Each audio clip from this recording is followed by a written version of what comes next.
So do I buy more Apple or am I gonna sell? Am I buying or am I selling? This is a big decision.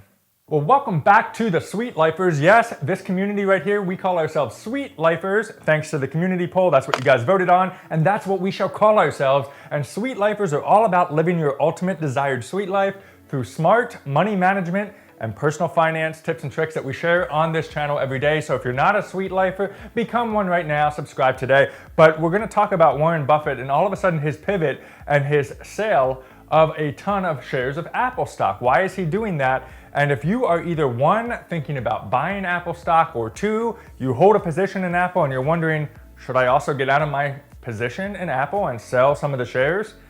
We're gonna break it all down today. Let's get started with this first. We gotta talk about Warren Buffett for a second. Warren Buffett, of course, this guy that is probably one of, he's either the first or second or third or fourth, something like, he's in the top 5 wealthiest people in the world, according to Forbes magazine, with an estimated fortune of about $80 billion. Hold on a second. Whew. I can't fathom that, $80 billion. And the best part about this guy is not driving around in a Lambo. You think, he obviously can afford a few Lambos if he wanted to. He could be rolling with he could just be living the dream, guys, but he's not. He's actually very conservative. I think, if I remember correctly, he drives like a Buick and he buys hand-me-down type of clothes. He's not one of those guys that blows his cash. He might be onto something there about how to get rich without just looking rich. But anyway, 80 billion, boom, boom, my mind is blown, $80 billion. Okay, I gotta move on from that. Okay, so Warren Buffett, he's selling Apple, but does that mean that you should bet against Apple as well? Does that mean that we're in for some type of crisis with Apple? Is he seeing something that we're not? These big tech companies are starting to drop as of early March 2021. That's the recording of this video. So if we look at things like the Tesla, if we look at things like Apple and Neo and things like that, they're going down because they're thinking that there's this big tech sell-off. What's that mean for the future though? And why is he doing that? Warren Buffett has talked about Apple so much. He has promoted Apple so much. He has bought so many shares in the past of Apple. What's with the pivot? What do we need to know? Let's start off with question of the day. Today's question of the day, I want to know where you think, Sweet Lifers, where you think Apple's going to go. Where is this stock going to continue to go up? Do you think we're in a correction period where it's just kind of stagnate for a while and just kind of plateau for a little while before the next innovation? Or do you think this is just a small dip and it's about to go to the moon? What do you think? Comment down below. Actually, I was asking just the other day on the community tab what you thought of Tesla. You can see the results right here. Obviously, a lot of people think that this is a short-term thing for Tesla, and Tesla is going to bounce back and go to the moon as well. But I want to know about Apple. So drop me a line down below. I'm interested to see what your thoughts are. Very first thing I want to say, though, is I want to comfort my iPad. It's going to be okay. People still love you. People still care about you. All jokes aside, I don't think we should bet against Apple just yet. We gotta look at the history of Apple, and I think it's important to look at the history so we can be smarter about the future of where Apple is going. And then we can kind of dig into really understanding why Warren Buffett may be selling some of these things, and I'm gonna let you know exactly what I'm doing with my shares of Apple, as well as my future position within Apple stock specifically. So let's break it down. You may remember, for those of you that actually, probably half of you probably weren't even born around this time. I'm gonna sit here and feel old for a second. Okay, so Steve Jobs, he leaves Apple in 1985-ish. And he separates from Apple for quite a long period of time. In that period of time, between 1985 and 1997-ish, Steve Jobs isn't part of Apple. And Apple becomes kind of this boring company. All of a sudden, you're seeing Windows and Microsoft kind of take the market of personal computers. You see a lot of IBM coming into the computer market. A lot of people are running for the best thing. Oh, Windows 95, Windows 98, Windows 2000. There was so much hype around Windows, and Apple was just this clunky Macintosh computer thing, and it was kind of boring. But then Steve Jobs comes back into the picture. He joins Apple once again in about 1997, 1998, and all of a sudden, things start looking a lot better for Apple. I think Steve Jobs was really the godfather of Apple's success, not just in the history of it, but also in the future to come. Even though Steve Jobs isn't with us today anymore, I think he's set up now a golden road for Apple to follow. But here's where it gets interesting. In 2007, he invents of course, what most of us all have, and that's the iPhone. He invents the iPhone, and it's a complete game changer for the market, not just in computing, but also now in telephones and cell phones and things like that. Here we go, we flash forward, they come out with innovation after innovation. You got the watch, you got the iPad, you got the Mac, and a much better Mac that's like kicking ass and taking names. A lot of people now look at Apple as that exquisite, high-end, sophisticated, all-inclusive way to make your life more convenient. That's the history of Apple. One thing we want to do when we look into stocks, when I look into should I buy more, should I sell, should I hold, is I'm also looking at what is this company doing? It's not just about looking around the neighborhood and seeing how many people are starting to buy Apple products. That's only a very small piece of the pie for me when it comes down to really getting excited about a company. Sure, their sales are going great, they're a very stable company, that's wonderful, but what does the future behold? What are they innovating? What's the next big thing? That's what's going to help continue a very strong, I think, growth record for a stock, for a company. And here's what's going on with Apple. Early 2021, guys. Early 2021, it was like January, February, all of a sudden this news breaks about an Apple car. An Apple car coming out, and I'm betting for the Apple car. I'm going all in on this Apple car. I think Apple car is gonna be something to behold, because I think Apple wants to go against Tesla and some of these other ones and come up with their own innovation in an area and a market that they quite haven't tapped into yet.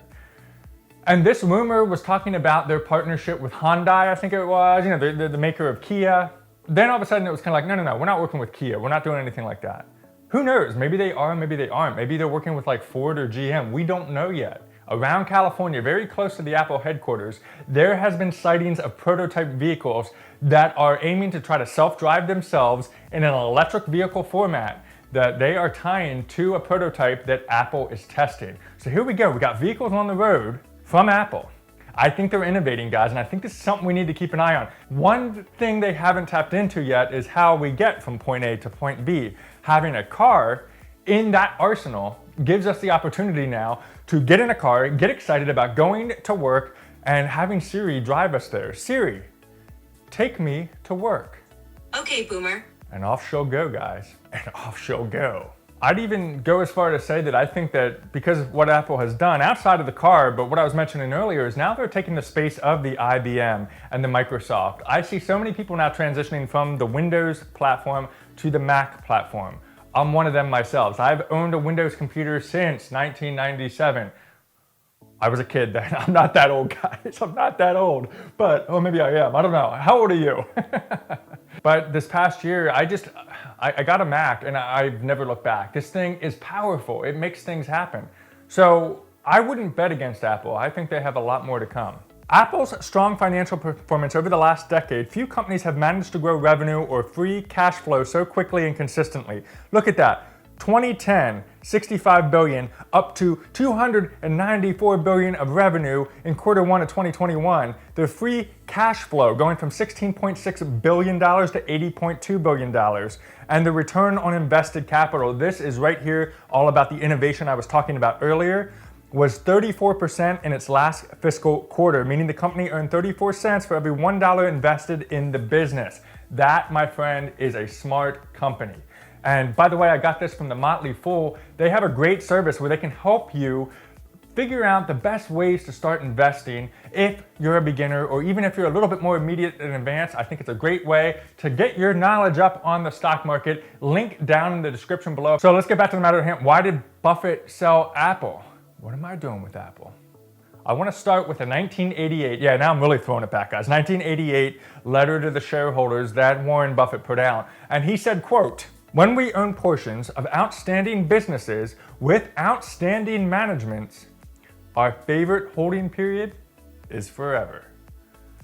I believe Apple checks both of those boxes. I just told you the financial performance of Apple. So if they have good management and they have a good track record, why would Buffett sell shares in Apple? If you think about it, Warren Buffett has billions of dollars invested. And if you look at his portfolio, a lot of that comes from Apple. So he already has a very large holding in Apple. And I think that's something that we need to think about, is that he owns 887 million shares of Apple stock, which today is worth more than 117 billion. So if you think about it, he owns more than 5% of Apple's outstanding shares. And that is about 44% of Buffett's overall portfolio. So he may be looking at that and saying, okay, obviously he is that long-term billionaire investor, right? So he's not going to want to put all of his eggs in one basket. And the higher that percentage goes, where all of a sudden half of your portfolio potentially is tied up in just one company,